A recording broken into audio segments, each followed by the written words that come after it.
भाजपमध्ये मोठा राजकीय भूकंप.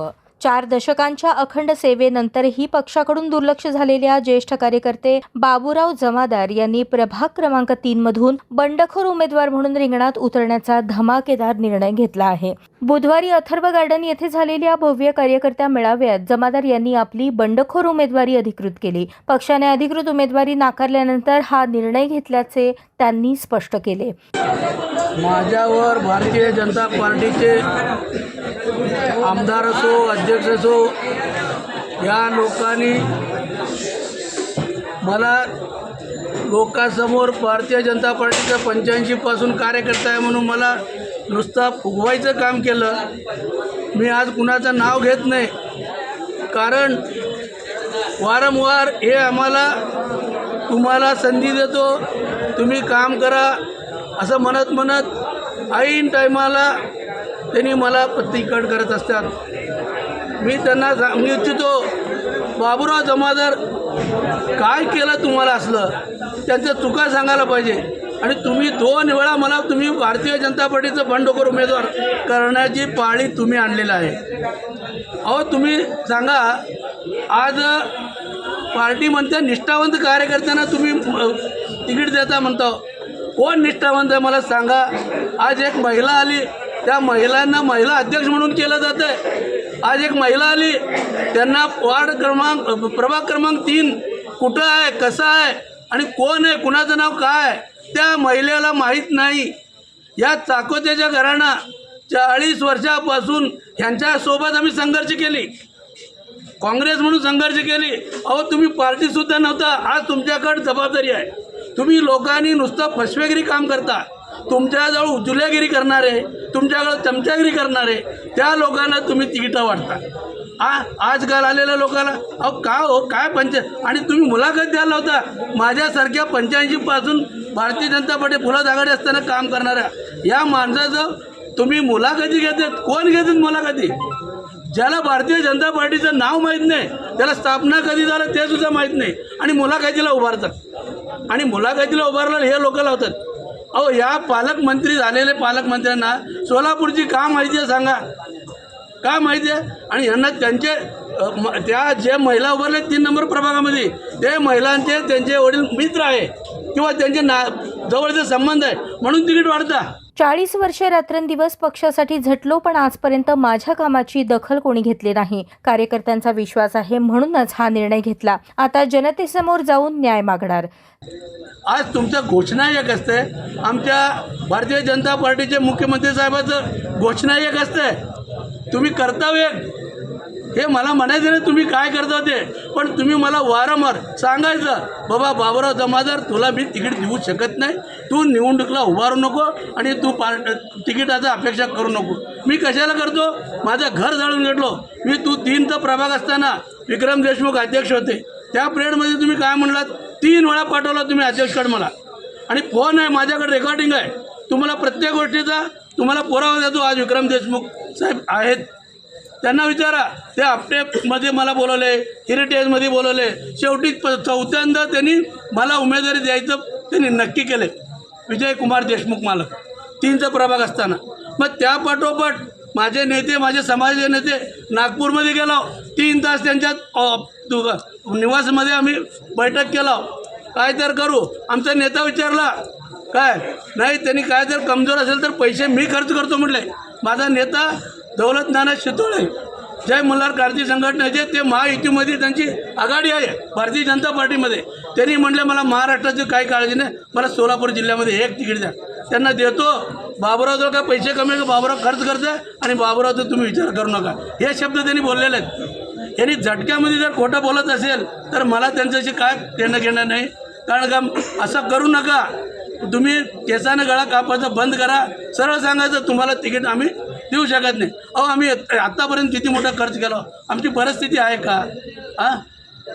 बघा मला एकच सांगायचं, आज आमचे सगळे लोक येऊन माझ्या वार्डातले प्रभाग क्रमांक 3 मधले सगळ्यांनी मला नाही तुम्ही आता यापुढं उभा राहा, आम्ही तुम्हाला मदत करणार आणि तुम्हाला निवडून आणणार हे ग्वाही दिलेत. आणि त्यांनी जसं सांगाल मी तसं ऐकतो आणि उद्याची उमेदवारीची तयारी 100% करणार. आणि मी रडणारा माणूस नाही आहे. मला दुःख सहन झालं नाही. तुम्ही रडणारे आहोत, त्यांच्या जाऊ जाऊ तलवे चाटणारे आहेत. आम्ही रडणार नाही, लढणार आणि तुम्हाला हरवणार. दरम्यान या मेळाव्यात उपस्थित शेकडो कार्यकर्त्यांनी जमादार यांच्या निर्णयाचे स्वागत केले. खरे कार्यकर्ते आम्ही जमादार साहेबांच्या पाठीशी असे घोषवाक्य देत कार्यकर्त्यांनी पक्षाच्या नेतृत्वावर तीव्र टीका केली. भाजप यावेळेस अन्याय करणार नाही. 100% लोकांचा फोन आला, ए नाही रे तुझं कट झालं आम्हाला कळालंय. ए नाही म्हणलं शक्यच नाही. मला आत्ता सांगून गेले, नेतृत्व सांगितलं माझा, तू कोणावर विश्वास ठेवू नको. तुझ्या घरच्यांची उमेदवारी तयार आहे, एबी फॉर्म जोडलेला आहे, तू कुठंही जायचा विचार करू नको. एबी फॉर्म आम्ही 50 जणांचे फोन आले. आत्ता म्हणल्यासारखं गजू म्हणल्यासारखं बापूंचाही निरोप होता. तुमच्या सोबत दगाफटका यावेळेस पण केलं जाणार आहे, हे तुम्ही गाफील राहू नका. माझ्या पक्षाकडून तुम्हाला मी न्याय देतो. पण आमचा विश्वास काय होता, पक्ष वडिलांचं जे बलिदान दिलं पक्षाला एवढं वर्ष, त्याच्यावर कुठं उत्तरायित होईल. पण त्यांच्या मनात गद्दारी म्हणजे गद्दारीच होतं. ते आमच्या सोबत जे घडलं ते घडलं. पण यापुढे मी सांगतो, तुम्ही कुठल्याही पक्षात काम करत असताना कुठल्या नेत्यावर कसा विश्वास ठेवावं ते कार्यकर्त्यांनी ओळखून राहावं, एवढीच विनंती करतो. आपण आमच्या पाठीशी उभा राहताल ही मी आशा बाळगतो. भविष्य काळात ज्या नेतृत्वाने आपल्याला म्हणजे केसानी गळा कापलाय त्यांना आपण दाखवून देऊ की बाबा अन्याय झाल्यावर लोक काय परिवर्तन करू शकतात, हे तुमच्या माध्यमातून मी दाखवून देईन. हा आमच्यासारख्या ज्येष्ठ कार्यकर्त्याच्या जीवावर आजपर्यंत बालेकिल्ला होता. परंतु आता पक्षाने ज्येष्ठ कार्यकर्त्यांना वेळोवेळी फक्त आशेला लावून जर डावलत गेले तर आगामी काळात भारतीय जनता पार्टीला सुरुंग लावल्याशिवाय राहणार नाही. आणि येणाऱ्या काळात जर निष्ठावंत कार्यकर्ते जर पार्टीवर नसेल तर पार्टी निवडून येणार कशी, हेही तितकंच महत्त्वाचं आहे. तरी आज दरवेळेला तुम्ही निष्ठावंत कार्यकर्त्याला सोडून नवीन लोकांना उमेदवारी देता की आज हा मागच्या 25 वर्षाचा इतिहास आहे. मागच्या 25 वर्षामध्ये चंद्रिका चव्हाण इथली नव्हती, त्यांना उमेदवारी दिली. लक्ष्मीकांत गुजरी नव्हता, त्यांना उमेदवारी दिली. ज्याने 200 मतं नाहीत त्या लोकांना भारतीय जनता पार्टीला आम्ही निवडणूक प्रचार प्रमुख म्हणून पक्षाने जो देईल ते उमेदवार आम्ही निवडून आणलेले आहे. आणि वेळोवेळी ज्येष्ठ कार्यकर्त्यावर अन्याय झालेला आहे. हे पार्टीनं काय बरोबर काम केलेलं नाही तर त्याचा इथं पडसाद उमटल्याशिवाय राहणार नाही. पण त्यांना मी न विचारता त्यांच्यासाठी मी आता बापूकडे गेलो होतो की त्यांना असं त्यांच्यावर अन्याय झालाय, त्यांना पुरस्कृत उमेदवार म्हणून शिवसेनेकडनं त्यांना तुम्ही घोषित करा. याच्यासाठी मी गेला असता आत्ता अध्यक्ष मॅडम बीजेपीचे अध्यक्ष मॅडम ते 3 वाजता आपलं सगळं फॉर्म सबमिट करायचं जे वेळ होती ते जाऊन आत्ता फॉर्म घेऊन आलेत. मी जस्ट तिथंच आत्ता विरोध करून आम्ही इथं आलो असता. हे सगळं गर्दी बघून मला अजून पण बाबूअण्णाला म्हणतो, तुम्ही बापू मला दुपारी म्हणले 2 वाजता की बाबूअण्णाला मी अमोल बापू शिंदे बाबूअण्णाला मी 3 फोन केलो. बाबूअण्णा तुम्ही या, तुम्हाला मी तिकीट देतो, हे बी फॉर्म देतो म्हणून. बाबूअण्णा यांना पूर्ण विश्वास होता बीजेपीवरती की मला मिळतं तिकीट, माझं फिक्स झालं आहे. त्या विश्वासावरती त्यांना एवढा मोठा धक्का बसला, त्यांना रातोरात त्यांचं पत्ता कट केले. म्हणून म्हणतो मी पण त्यांच्यासारखं, मी पण जुना कार्यकर्ता बीजेपीचा. माझं पण मला माझ्या वाड्यात प्रभाग क्रमांक 1 मध्ये ओपन महिलाचं तिकीट मला मिळायची शक्यता होती. पण काही त्यांच्यासोबत फिरणारे असतात आणि पूर्ण माझं पण तिकीट कट केलं आणि यांच्यासोबत राहून यांचं तिकीट कट करण्याचा प्रयत्न त्यांनी सक्सेस झालेत त्यात कट करून, पण ते दाखवत नाहीत. आणि मी बाबूअण्णाला म्हणतो, तुम्ही बिंदास तुम्ही निर्णय जे घ्यालेत ना, तुम्ही बिंदास डोळे झाकून घ्या. 100% तुम्हाला सपोर्ट आहे. माझं जेवढं वय आहे तेवढं त्यांचं भारतीय जनता पार्टीचं काम आहे. भारतीय जनता पार्टीतले या भागातले सगळ्यात जुने हे मामाच आहेत माझ्या माहितीनुसार. तरी पण मामांना आजपर्यंत कधीही संधी भेटली नाही. मामांना आता आमच्या पक्षाचं कसं आहे, पहिलं प्रथम राष्ट्र, नंतर पक्ष, नंतर स्वतः. पक्षाचा विचार केल्यानंतर माझा वैयक्तिक ज्यावेळेस विचार होतो तर मामांनी कोणताही निर्णय घेऊ दे, मी वैयक्तिक पक्षांचा निर्णय सोडता मी वैयक्तिक मामाच्या सोबत आहे.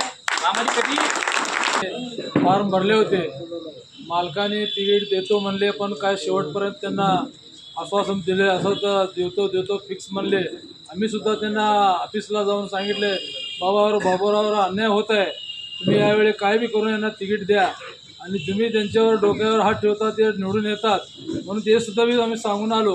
पण त्यांनी शेवटी त्यांना नाकारले तिकीट आणि सुनाला बी सुद्धा देतो तिकीट म्हणून असं बी आश्वासन दिले, पण ते बी झालं नाही. शेवटला 3, 3:30ला 3च्या दरम्यानमध्ये दुसऱ्यांना तिकीट देऊन त्यांनी हे केले, यांना तिकीट नाकारले यांना, म्हणून परत नाराजी व्यक्त केली आणि परत आता यांना इलेक्शनला उभारण्यासाठी बी सर्वांनी आपण कार्यकर्ते सर्वजण जमलेलो आहोत. सर्वांनी यांच्या पाठीशी राहून यांना आपण निवडून आणावं एवढंच मी माझी कळकळीची विनंती करतो. या बंडखोरीमुळे प्रभाग क्रमांक 3 मधील निवडणुकीचे राजकारण पूर्णपणे बदलले आहे. भाजपाच्या अधिकृत उमेदवाराला आता जमादार यांच्या लोकप्रियतेचा सामना करावा लागणार आहे.